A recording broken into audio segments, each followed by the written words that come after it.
तर सुनेत्रा पवार यांच्या भाषणादरम्यान त्यांचं एक विधान लक्षवेधी ठरलं आणि हे विधान अर्थातच अजित पवारांच्या विमान अपघाताशी संबंधित होतं।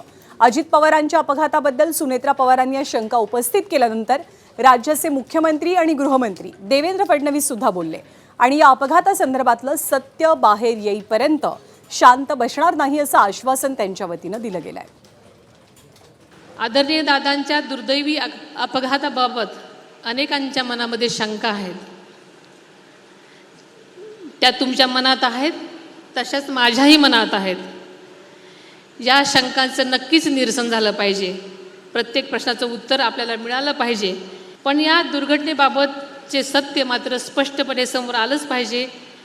काही चुकीचं आढळल्यास दोषींवर कठोरात कठोर कारवाई व्हावी, हीच तुमच्यासारखीच माझी सुद्धा ठाम भूमिका आहे। दादांचा ज्या प्रकारे अपघात झाला त्यातनं प्रत्येकाला मनातनं असं वाटतं की या अपघाताचं सत्य काय आहे हे बाहेर आलं पाहिजे। मी सभागृहातही सांगितलं, आज देखील या ठिकाणी सांगतो, जोपर्यंत हे सगळं सत्य बाहेर येत नाही आम्ही कोणीही शांत बसणार नाही, स्वस्थ बसणार नाही। हे सत्य आम्ही बाहेर आणल्याशिवाय या ठिकाणी राहणार नाही।